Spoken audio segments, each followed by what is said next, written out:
What things did you do as a kid that you now realize is extremely weird? There were spiders and mice in my room which totally freaked me out, so every night, before I went to sleep I'd whisper a report of what the weather was outside to encourage them to go outside, rather than stay inside and bite me in my sleep. That is so cute. Rather than wanting them to be killed, or refusing to sleep in your own room, you just told them the weather instead. Super cute. I used to have science experiments in the bathroom sink. Meaning, I'd go to the bathroom and lock the door.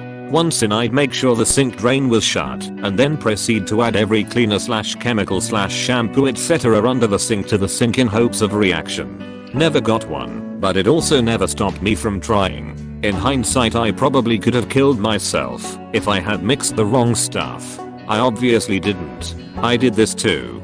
Then got a bunch of headaches and never did it again.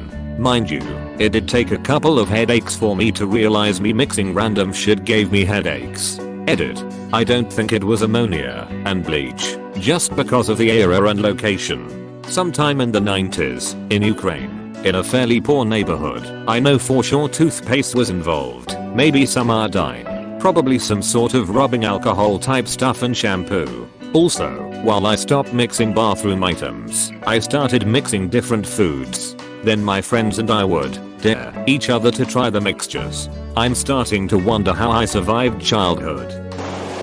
When I was around 4 to 5 years old I remember I used to sneak downstairs very early in the morning and search for any cups with that of cold sweet sugary coffee in, and drink them before anyone got up.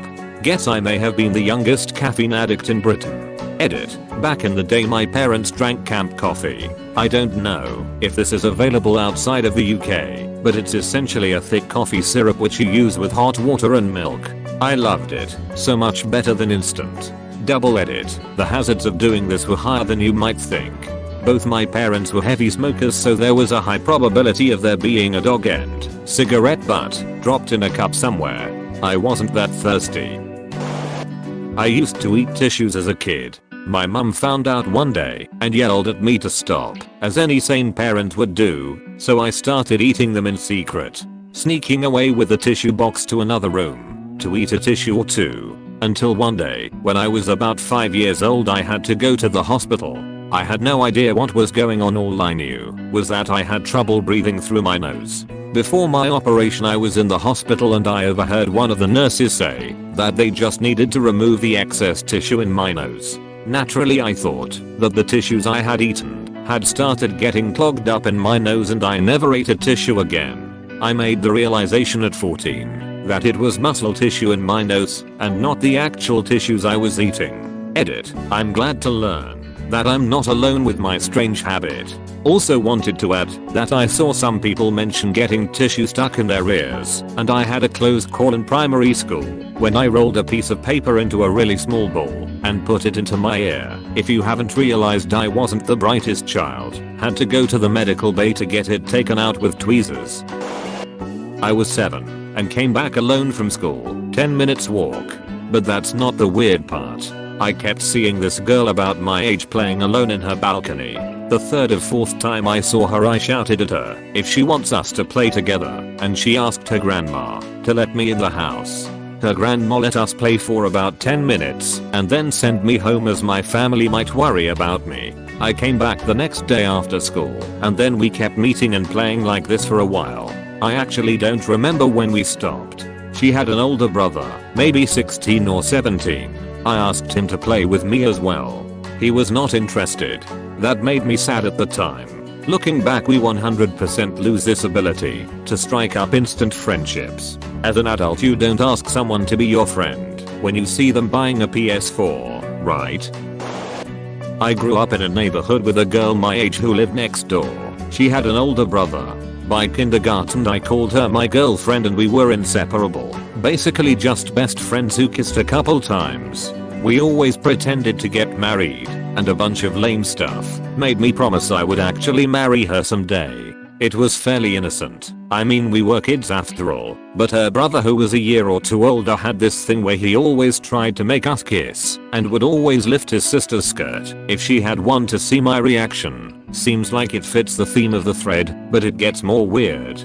They were moving far away, and I don't think I fully understood it until the actual day came for them to leave. I remember my mom said to go say goodbye, and I didn't wanna. She said something like Daniel has something for you, so you better go get it sort of thing. Her brother basically decided to give me a show box of her stuff to remember her by, so he gives me it and said to open it after they left, but nope, I opened it on the spot. It was a show box of her underwear, and I deadass exposed him as they were getting in the car leaving by just dumping it. I don't remember much else, just sobbing as they drove away. My first little heartbreak is a hilarious story. This is a really weird one that I completely forgot about. When I was in primary school, around the age of 9 onwards, I used to sit in chairs with armrests, lift myself off the chair with my hands, cross my legs one over another and squeeze really tightly. I would do this until I felt a certain sensation in my back downstairs region. It was only when I started masturbating that I realized it had the same sensation. I was giving myself orgasms without realizing, at the ripe old age of 9. What a lovely thought. Mayo, that's hilarious. I did something similar as a little kid. I'd perch on a flat surface on my left knee, kneeling over, and cross my right knee over the back of it so everything was really tense. It was only when I was a teenager and I started learning more about my sexuality that I had figured out a great hands-free way to rub one out. What sucks is I could give myself an orgasm back then on accident without knowing what it was, but now I can't seem to do it on purpose.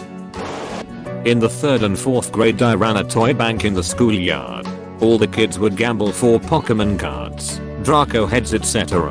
When someone lost all their Pokemon cards from the flip game, they would come to me and borrow cards for a chance to win their cards back. If they borrowed 3 cards and won, they would give back my 3 cards free of charge. If they lost, on the other hand, they were required to bring me 5 cards the next day. After a while I had so many cards that I would never run out, and it basically became a matter of the house never losing.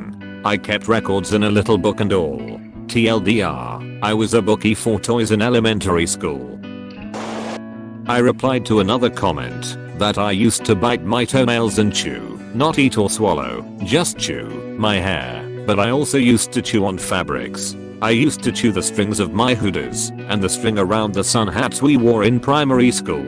I also used to chew other parts of my clothes, especially when I was nervous or angry, and one day I decided it would be a sign of affection to chew someone else's shirt. That did not go over well, and I'm still embarrassed about it 12 years later. Later found out it was an oral fixation. Weirdly, I hated dummies as a kid and weaned myself out of it with gum and lollipops. Now I just run my tongue around my teeth and sometimes lightly bite it. I really don't like feeding into the weird autistic kid stereotype, but I absolutely was the stereotype to a fooing T. I once wandered out of the open back door in the townhouse we lived in when I was 5. Found the biggest pit bull I could and made friends with it. Unfortunately, when my dad came to collect me, the dog was not so happy about it. Said the dog chased him away and he had to talk me into coming home from a distance. Lol. He still swears to this day I have magical animal powers. Had a blast talking to all you guys. Been up all night because of an unfortunate choice of coffee at midnight, but now the time has come. This is by far my most popular post on Reddit, having more than doubled the karma I started with yesterday. Lol. Thank you all and good day. Yeah. Me and my friends bought katana swords in a Chinese shop. The swords were fake, of course. They were much smaller and not well made, but they were made of real metal and they had a sharp blade. Each one cost about 10 euros. Of course it was cool for us to play, especially if we take some stuff and try to cut. But the best was when we fought each other. We stopped doing that after a fight when the blade came out of the stand, where the blade just fell off and almost hit my friend in the stomach. That's when we just stopped and threw the swords away, and we didn't want our parents to know. When I think about it now, we were just idiots when we bought them, especially since we were 14 or 15 years old. Edit. And now the episode from South Park comes to my mind as well. My friend could end up being poor Butters, haha. 2 things contributed to this. 1, and I'm talking about how you didn't have to do the sign of the cross to pray, and you could just think things and God would get the message as a prayer. 2, Somehow just in general was paranoid people could read my mind. Some people think in words and some people think in thoughts. I think in words. So there was no end to my inner dialogue or monologue, and I was always very fooing obsessive about doctoring or qualifying thoughts. Like even when my thoughts were just echoing people's words as I heard them, I just for clarity's sake mentally inserted a he said or she asked, because I didn't want things to be confusing for whoever was reading my surface thoughts. Edit to add, thoughts versus words. This is really hard to understand. I technically do both, but lean much more heavily towards words. For a lot of people the way your brain works is so dominantly preferential that you can't fathom the other way. Most people tend to think in words. To them the idea of thinking without words seems impossible, but before you understood language you had thoughts, right? For others a words thinking seems like total schizophrenia because they have to translate their thoughts into words while talking. They typically have always regarded those I thought monologue sequences in anime were really strange and not relatable. We might as well throw another thing into the mix here and mention aphantasia, the word used to describe people who are totally incapable of producing a mental image.